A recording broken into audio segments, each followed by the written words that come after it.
In this lecture, we are going to see about pulse rate measurement. Whenever the heart muscle contracts, what will happen is the blood will be ejected from the ventricles and there will be a pulse of pressure that will be transmitted through the circulatory system. So, whenever our heart muscle contracts, what will happen? The blood will be ejected, and because of this, we will be having a pulse of pressure that is being transmitted. And this pressure pulse, when traveling through the vessels, it causes vessel wall displacement. So, because of this only, this pulse can be felt by placing our fingertip over the wrist. Not only wrist, we can experience this pulse in some other parts of the body also. Usually, the normal pulse rate of an adult is 60 to 100 beats per minute and it travels at a velocity of 5 to 15 meters per second. Also, the timing and wave shape of this pressure pulse is very important as it provides many valuable information. Actually, this pulse pressure and waveform are good indicators for blood pressure and blood flow. The instruments which is used to detect the arterial pressure and the pulse pressure waveforms are called as plethysmographs. The methods that is used for detection of the pulse are: the first one is electrical impedance changes, second one is the strain gauge or a microphone, actually this is a mechanical method, and the third one is optical changes. First, we will see about electric impedance changes. In this method, we will be having two electrodes that is attached to the human body. So what will happen here is the impedance between the two electrodes changes whenever there is a change in a blood volume between them. That is, whenever there is a change in blood volume between the two electrodes, definitely there will be a change in a impedance between them. So how this change in impedance can be measured? Actually, this change in impedance can be measured by applying an alternating current between the electrodes. This change in impedance can be as small as 0.1 ohm when compared with the actual impedance. Next we will see about strain gauge method. This method actually has a rubber band and this rubber band will be placed around a limb or a finger. And this rubber band will be connected to a strain gauge. So what is actually a strain gauge? A strain gauge is nothing but a sensor whose resistance varies with the applied force. Not only force, it can be a pressure, tension, or etc. So what happens here is the strain gauge converts force into a change in electrical resistance that can be measured. Let's see what happens here. Whenever the heart muscle contracts, what happens? The blood will be pushed through the circulatory system. So what happens when the blood is being pushed throughout the circulatory system? So there will be change in the blood volume, and if the volume of the blood changes, what will happen? There will be expansion of the rubber band. Why? Because this rubber band is placed over the limb or a finger, and whenever there is a change in a blood volume or in the limb or a finger, so it will lead to expansion in the rubber band.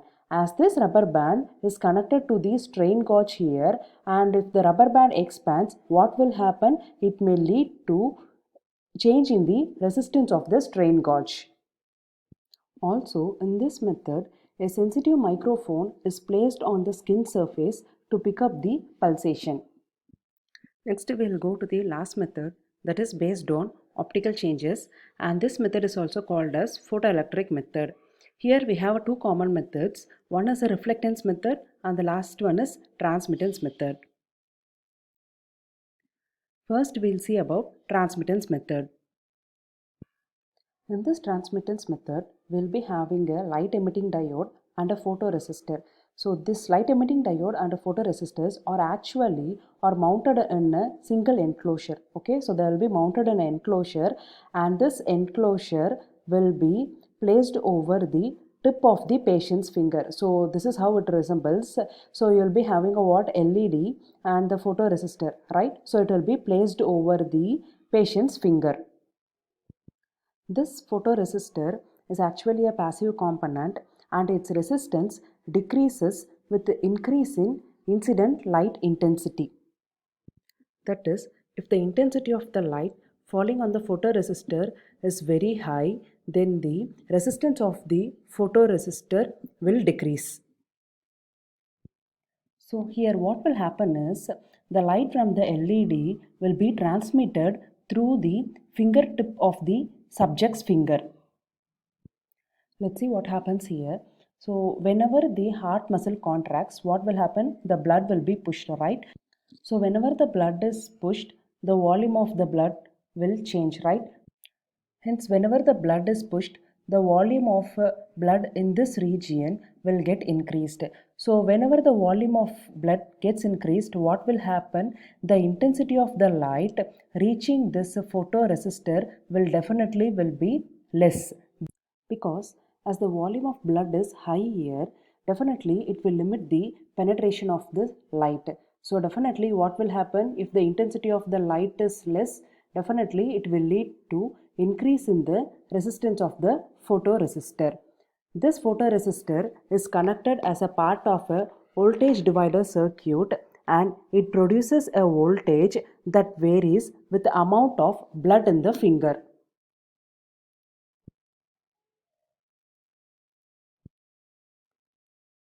Next we'll see about reflectance method.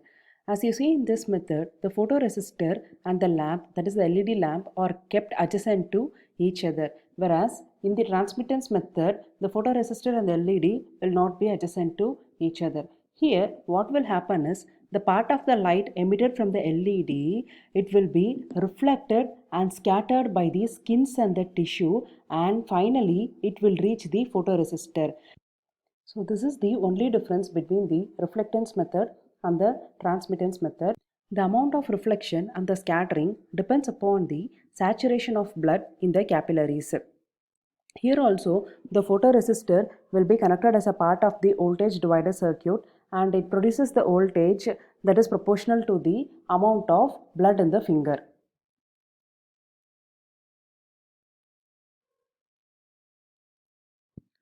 So far we have seen methods to detect the pulse, and now we are going to see how this plethysmographic signal is being processed. In the block diagram, you can see LED oscillator and the driver, and it produces 300 Hz 50 microseconds infrared light pulse. And you have a phototransistor here. So what this phototransistor will do, it actually picks the light. Here, the light from the LED will penetrate through the patient's finger as we have seen before, and this attenuated light will be picked up by the phototransistor. The output of the phototransistor has been amplified by an amplifier, and then it is also sampled and filtered. So you can see a sample and hold block here, and then you are having a automatic gain control. So the purpose of this automatic gain control is to have a constant average pulse height at the output.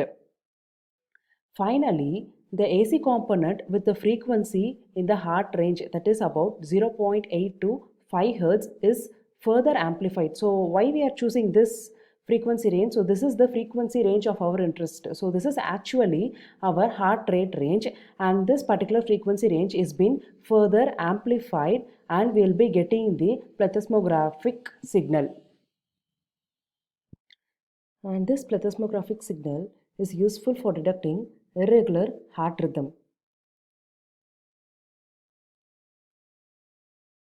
So this is all about pulse rate measurement. Thank you.